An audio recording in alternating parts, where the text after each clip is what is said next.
All right, folks, well, we have another fun project starting in the shop today, and it's something I've been looking forward to for literally years. I'm sure a lot of you guys have seen the car lurking in the background, and it has rarely moved other than the video I did with Ivan on DIY Detail, where we brought the paint back to its former glory, giving it a complete polish and ceramic coating, and really making the car look almost as good as new while preserving the paint. And that's my lovely 1991 Porsche 928 S4 that has been sitting here for longer than I'd like to admit, ready for the service we're going to start today. And that service is kind of known in the 928 community as the 25-year service. So what does that do? Well, we are going to get the intake manifold off, valve covers off. We're going to rebuild the intake manifold, and I'll show you why as we get that off the car, because it is quite a complicated piece of kit. Then what is really critical, we are going to replace all the rubber fuel lines. They are notorious for cracking internally and in cases actually split and can cause fires. And with the condition of this car, we certainly do not want to risk that. The other, while we're in there, we are going to do the timing belt and water pump. This was done, but it was quite a while ago, and it's just not worth rolling the dice. We want to get this thing so it is ready to go for many years to come. Also, like all our low-tech projects, we know there's going to be some surprises once we get stuck in, but I am super excited to get into this and get the 928 back where we can be using it again.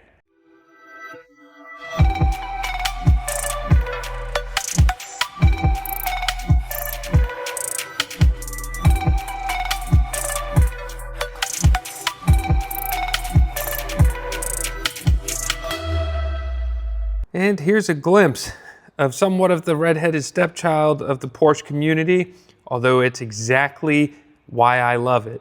As you know, around the shop, I have large V10s, I've got big V8s. We love our American muscle. Even the Land Rovers and Jags, we've got ourselves a V8, and this is no difference. This is a 5-liter double overhead cam, liquid cooled V8 that's pushing out close to 320 horsepower in 1991. And to put that in perspective, the equivalent 911 turbo in 1991 was putting out about the same horsepower. So it really gives you an idea of what a piece of performance equipment this was when it was on the road in the early 90s. And so like I mentioned, we are going to focus on getting this upper intake manifold off, and we're going to get the valve covers off. They are going to go out to be serviced. I want to recoat them this factory color. The intake and everything here is magnesium, so it is a tricky material to work with, so I'm going to have that professionally done. And then while we're torn down, we're going to get into the front of the motor, like I said, get that cam belt done, new tensioner, water pump, and I am sure there's going to be some other rubber things and all sorts of goodies in here that we will need to address while we're in here. So obviously Porsche is a new brand to the channel, so I will be learning along with you guys. So if you guys have any tips, drop me a comment. I always read all of them and do my best to reply back to you, but I'm super excited to do this, and I cannot wait to have the 928 back on the road. Also, if you guys have any questions about the car, same thing, drop me a comment. I'd love to share the history of it. It's super cool. It had one owner for 27 years. Basically from when it had around 20,000 miles to our ownership. So it is really well looked after. The previous owner was a huge 928 enthusiast and really took a lot of care of it. So it means we have a fantastic base to bring back to its mechanical former glory. So that's enough talking, let's get to it. All right, so I've already disconnected the battery. For those that aren't familiar, that is in the trunk area, so that's all nice and disconnected. So this is a safe zone to work in. And next we are going to work on the air intake. So we're going to get these ducts out the way and the air filter, which sits across the back of the motor, to get us some space before we get stuck in. So let's get to it.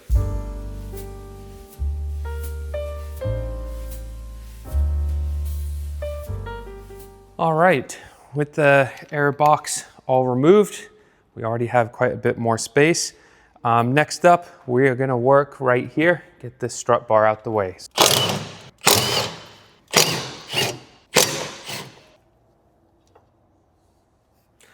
And just like that, it's out.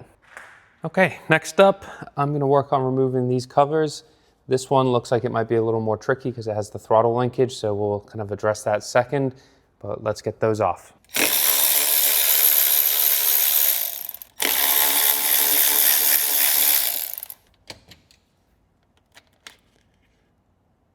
we go. So I'll get on with this other side and meet you back here. Okay, so we're now on the driver's side, and as mentioned, we have the kind of throttle linkage here. Quite a complex contraption, but I see two 13mm bolts, so we're gonna start with those and see kind of how this pulls away from the intake. I'm guessing there's some type of shaft or something that goes in here that actuates the throttle plate, but I guess we'll find out as we get stuck in. Okay, so quick update, undid the bolt down here, and now I was able to crack this one just with a open wrench. Kind of my goal, I didn't want to mess with all the throttle linkage adjustment. You know, that's one of those, unless we really have to, I'd rather not. And I'm hopeful that, you know, it won't be a huge undertaking to get this back to its former 300 horsepower glory. The thing that kind of sent me down this path, to be honest, for folks just tuning in on this, we had some vacuum leaks in the upper intake, and I started kind of researching, you know, the process of replacing those, which are these end seals. And I realized, you know what, this car's in awesome shape, and it deserves to be put back on the road in a way that we can just reliably use it, not have it in and out of the shop all the time with little mechanical things. And so that was the decision to just go for it. You know, it's gonna be not the cheapest of projects we've done in the shop, but we should end up with a really great result and many years to come. I think that gets us this off. Other fuel rail cover off. And what I realized, this linkage now, it's basically taking the pedal input and then using this arm right here to then actuate the throttle body as such that's at the back of the motor. So it's just mounted to the intake. It's not actually a blade inside. So it's just so it can basically change direction. So that's kind of what's going on here, which is great, and hopefully means we can just kind of keep it out of the way. Okay, so far things coming apart nice and easy. Really speaks volumes to the maintenance and the way this car's been looked after, spending its life in a garage and just being very well maintained. It dawned on me, probably because of what we're doing here and how we're digging into the motor, I'm actually gonna raise it up. I'm gonna drain the engine oil and the coolant now, so when we start kind of lifting things off, we're not spilling stuff all over the place. So I'm gonna raise the car up here on the lift, and we're gonna get underneath it and start draining the fluids.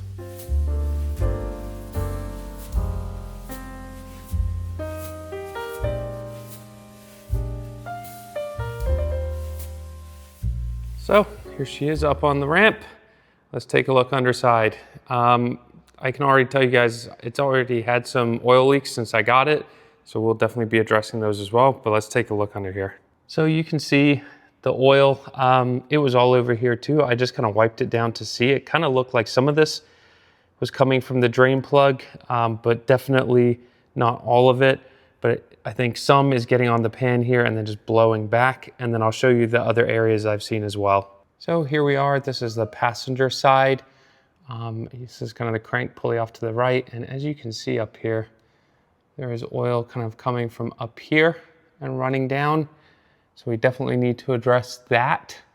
I do see that kind of in the timing cover area. So kind of in the area we're gonna be working on already, which is honestly a good thing, but equally it's coming all down here. This is the AC compressor, which is all gross. And then yeah, just dripping and getting grime and everything. So we're gonna give it the low-tech treatment to clean as much of this up while we're doing it.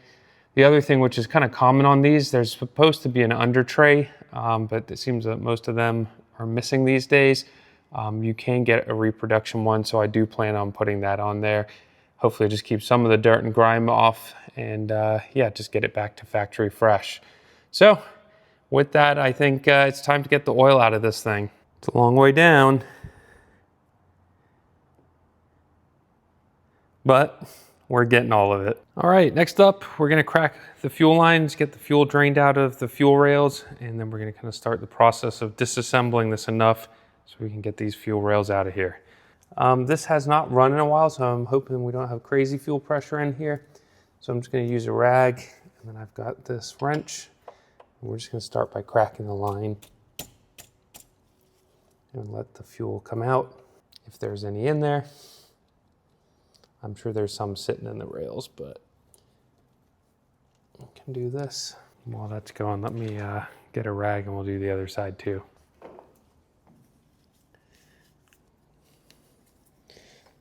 Really, the goal here is just trying not to dump fuel everywhere. There she goes. It's good stuff. Let these kind of continue to drain out, and we'll get on with the rest of the fuel system. And if we take a look around the back here, I've basically done the same thing. So where each one of these green rags are, the lines have been cracked and the fuel rail is draining out. Honestly, there wasn't too much fuel in this, but nonetheless, catch any of that. Next, I'm going to get this undone. I believe it's for NOx sensor. This has to come out the way. And really what we're working towards is getting these fuel rails out. So I'm gonna work on that. And if there's any other connections that I disconnect, I'll let you guys know before we get these fuel rails out. Next up is to unbolt the fuel rail. You can see right here is one bolt, or I guess technically it might be a nut. And then there's one lurking down here as well. Positioning, not great if you drop it, so be careful. I guess it'll end up in the middle of the valley and you can recover it later, but obviously ideally hold on to it.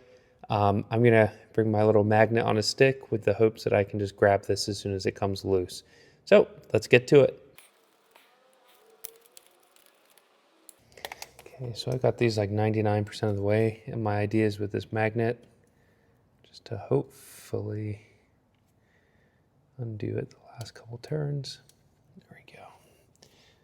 Let's see if I get lucky on the back one. Yep. All right, there you have it. So they're just two 10 mils. So next up, we're gonna get the fuel rail out. This seems like it's gonna be a little tricky. I will say this has like the more traditional kind of 90s Bosch fuel injectors, but the space to actually get to the plugs looks tricky. So I have a feeling that's what's gonna be time consuming.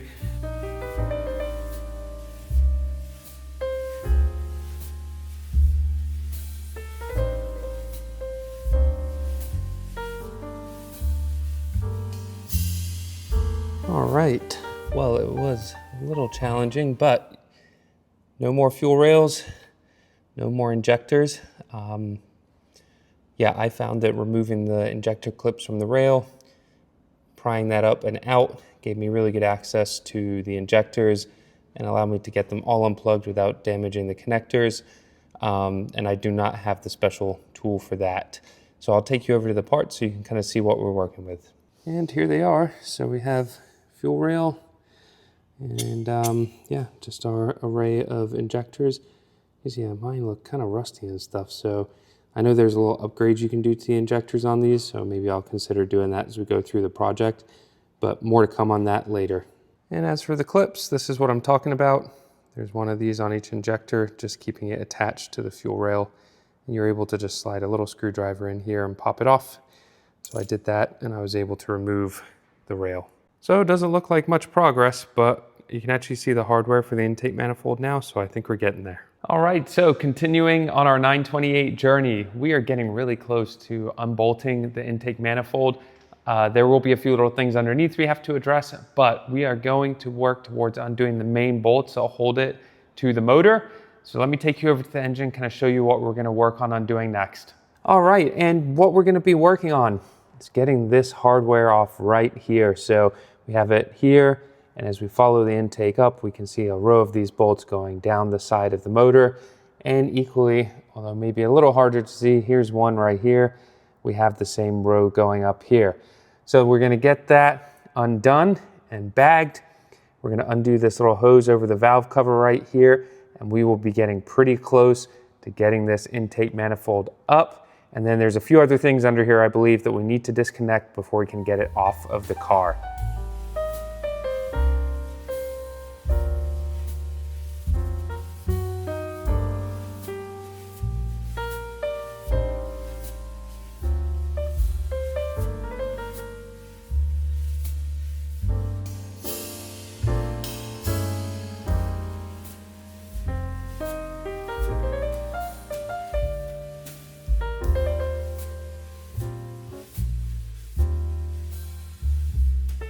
And we're back.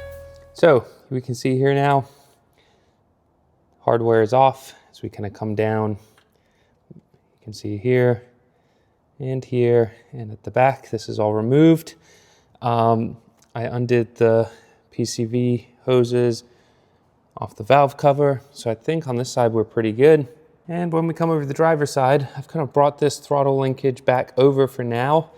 I believe there's one of these cables we have to disconnect so that when we lift the intake, it'll just kind of come with the throttle body and not all this assembly. So I need to look into that. The hardware down here is a little more tricky. This front one's pretty easy. You can kind of get to this second one back here. But underneath here, I had to use kind of just a regular socket with a wobbly U-joint on it.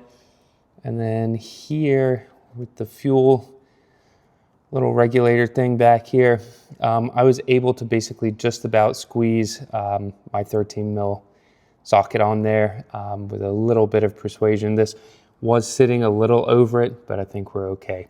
So that's all the manifold hardware off. Like I said, we got to deal with the throttle body linkage. We're going to see what else is left, but I think we're getting pretty close to trying to lift this up. So on the passenger side, we got a couple vacuum hoses we got to disconnect. One being this guy right here, and the other is this guy, which kind of disappears down in this area. You see it right here. So I'm going to carefully pull these off, and then we'll move on to the next step. I don't know if I can get the light where we need it. You can see a little reflection in there. There it is. Right there. There's a little screw clamp, and that is holding our mass air sensor on.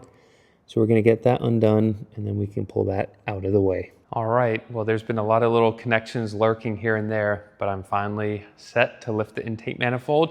I'm going to see if I can get this thing lifted up, slide a little piece of wood under there just to prop it up, and we'll do some investigating to see what else is lurking beneath.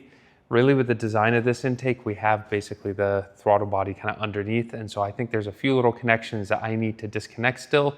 And then we should be at a point where we can lift this thing off. So let's get back over to the car and see if we can get there.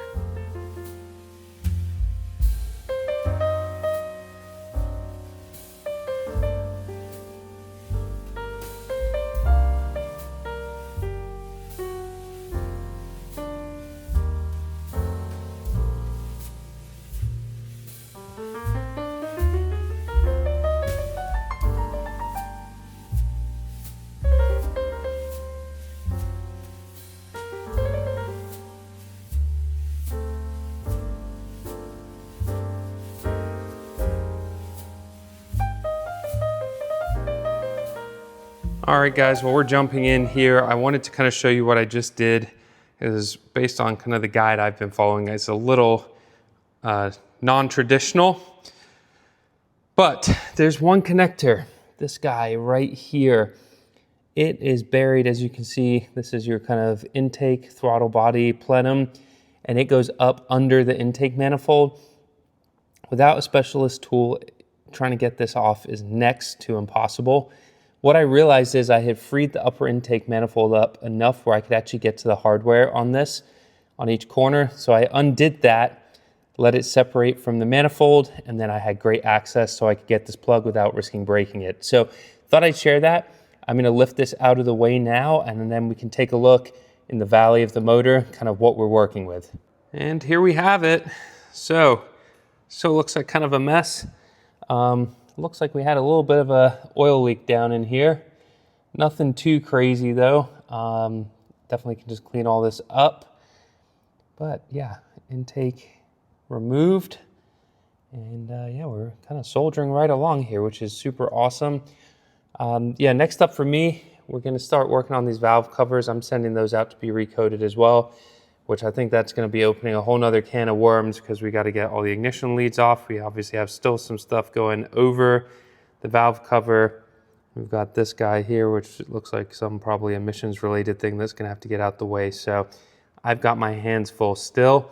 Plus, we're doing the timing on this, so good chance I'm gonna pull most of the stuff off the front of the motor too. So plenty more to come. All right, well, it is a cold one today here in Florida, so thankful to be in the shop, but we're gonna get on with the 928. Our goal today is to get the valve covers off. Really, like I mentioned, I'm getting the intake manifold all rebuilt, recoated, so it'll be good as new. And the service I'm using, they offer to do the valve covers as well. I want them to look factory fresh, correct color, so they're all going out in the mail together. So let's get to it. And these twin cam 928s don't leave much in the way of room. So here's one of the valve covers. Obviously you can see we got the intake manifold out yesterday. So our goal is let's get these ignition leads out. I'm sure that's gonna be fun. And then, yeah, we'll run through, get all this hardware off, and hopefully we can snake this out. I have a feeling though, the passenger side over there may be a little bit more of a challenge, but we'll find out when we get there. All right, well, I had to use both hands and a little magic, but we're getting these guys out. For now, I'm just gonna kind of tuck them out of the way. The ignition leads will have to come out as we are doing the timing belt service, but I want to be able to label all that stuff.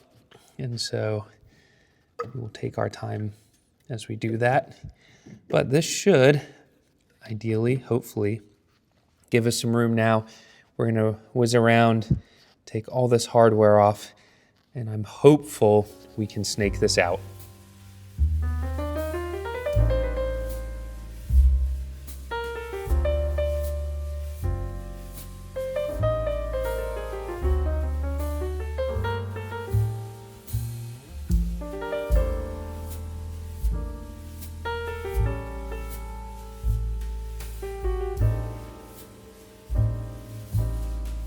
All right, well, that was a little bit of fun.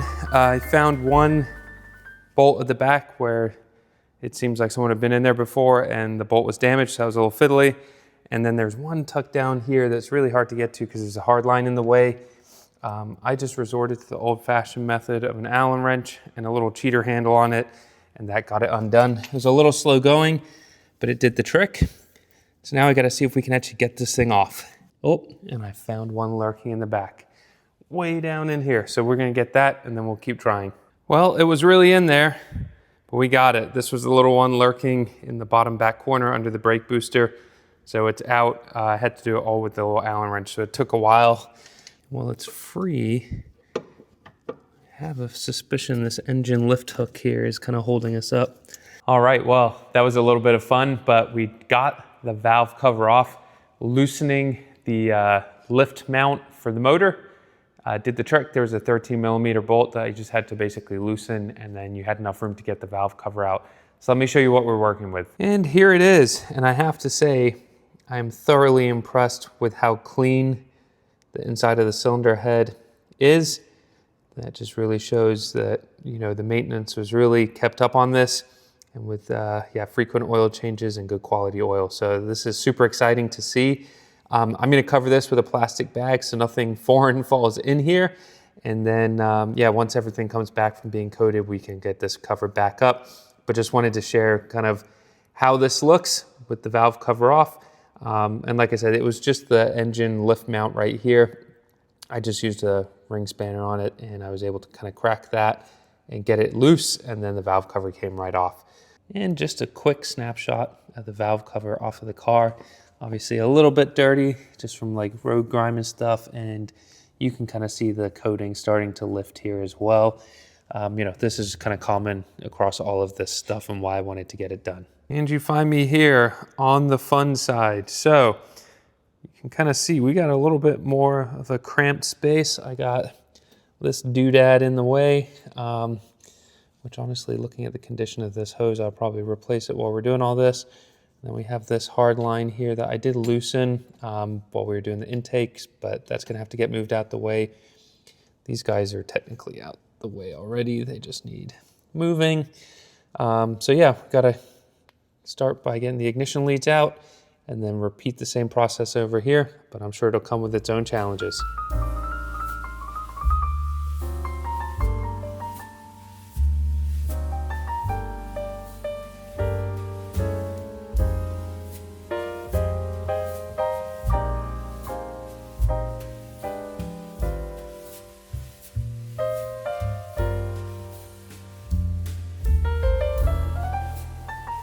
All right, well, quick update. We have 1.5 bolts left.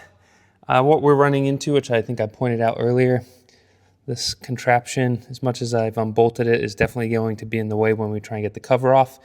So I've got the flex hose out, and this does move, but fundamentally I need to at least get this bracket out the way, which is kind of hard to see from the top. So I'm gonna raise the car up and we're gonna see if we can reach it from below. Equally, what I would argue is the most challenging, basically there is the last cam cover bolt. And as you can see, there's another engine lift eyelet kind of tucked in here.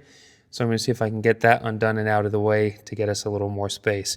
But to do that, I'm gonna raise the car up in the air, see if we can get better access from underneath. All right, guys, you find me under the car and it is tricky to see at best. So this is our EGR tube, and it's kind of, yeah, there we go, it's focused. I have got it out already, but there's a bolt that goes there and then right behind it. Where I have the camera is kind of how you get to it, and that is what I use to get it out. So a bunch of wobble extensions and the little U-joint on a 13 mil. And that being said, it is undone, but it's still being held up by a few other things.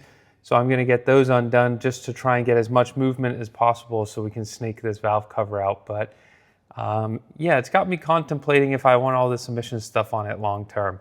Anyway, let me get on with it. And once I've got the space I need, I'll let you guys know what I did to get through. All right, so the next thing I did, there's a little U-clamp right here that I took off, and now we have some flexibility in the EGR hose.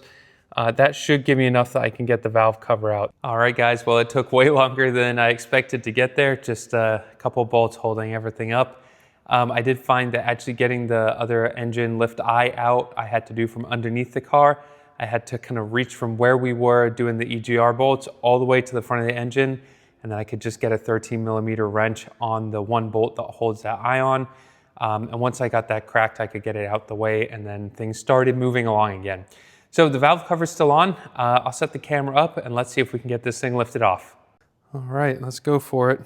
I know this isn't the best angle for you guys. A little limited working on the lift, but this thing is moving, which is great. Let's just see how much of a fight some of this stuff puts up. I think we're gonna have to undo this guy. All right. Well, it is out. I found a few little nuts and bolts that really made this challenging, and you just have to keep removing things until you can snake this thing out. But let me show you where we're at. And here we are. The valve cover has been removed, and equally the top of this motor looks fantastic.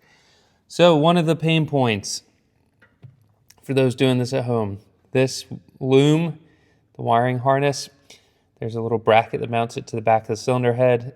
You have to remove both bolts and take the bracket out, and then it will move, but you have to really shove it out of the way. And then the other thing that was hanging me up right here is another bracket, and there was a tiny Allen screw on it that was basically blocking the valve cover coming out. Once I did that, it was still tough, but it did pop out. Just to make things even more challenging, I guess on this valve cover, oops, let's not destroy my car. I guess on this valve cover, it's got this black plastic thing inside, which means you need more clearance to get it out. But nonetheless, valve covers are off, intake manifold is off. This is a huge step. Like I mentioned, I'm gonna be sending these out to be rebuilt and powder coated back to their original color. So I'm gonna get those boxed up and sent out. For you guys, it'll be a couple of seconds. For me, it's gonna be a couple months before I see these things again, but I have to say I'm super excited to be moving on with the 928. And also, I'll show you here in a second how I've protected the engine while I wait, just so you see, we make sure no foreign objects, anything like that, fall in the valve train and risk damaging it. Also, this took me all in, I've probably spent, 5 or 6 hours. Honestly, the main intake manifold was probably a little faster than the valve covers, especially the passenger side one. So if you're gonna do this, especially if you are kind of just a DIY wrencher, I would budget maybe a weekend if you haven't done it before, just because you obviously wanna be careful, you don't wanna break stuff, you wanna take your time. And there are points, like I mentioned, where I had to go underneath the car to gain the access I needed. And here they are. So we're not gonna go through all this in detail, but this is basically the fuel system overhaul kit. All the goodies we need to reinstall the valve covers and the intake manifold you may see lurking over there. I also have new engine mounts, and I have all the goodies to do the timing on this as well. And now for the shiny stuff. The intake manifold is back and looking fantastic. Like I said, this was a long process to get this done, but this is the original one to the car. It's been fully torn down. And as you can see, it is looking factory fresh. And then when we come over to the valve covers, things are looking just as good over here as well. This is where we're gonna wrap today's video. We now have the parts in the shop, and we are gonna be in full swing on the 928 and its mechanical refurbishment, giving it that important 25-year service, especially on the fuel system, and making sure that it is good for many years to come. And if you are new to the channel and found your way here because of this 928 content, you are in luck. We are just kicking off this project, so there's plenty more content on this car coming very soon. And for my longtime followers, don't you worry, we're just buttoning up the XJ, and we've got plenty more Jag content in the pipeline coming on its heels as well. And for the folks that are here, because of things like the Land Rover, we got a few things to do on that. And we've obviously got the Viper and the Mustang lurking back here. They're feeling a little jealous these days, but I actually have shelves full of parts for both of these. So thank you all for watching today's episode, and I'll see you on the next one.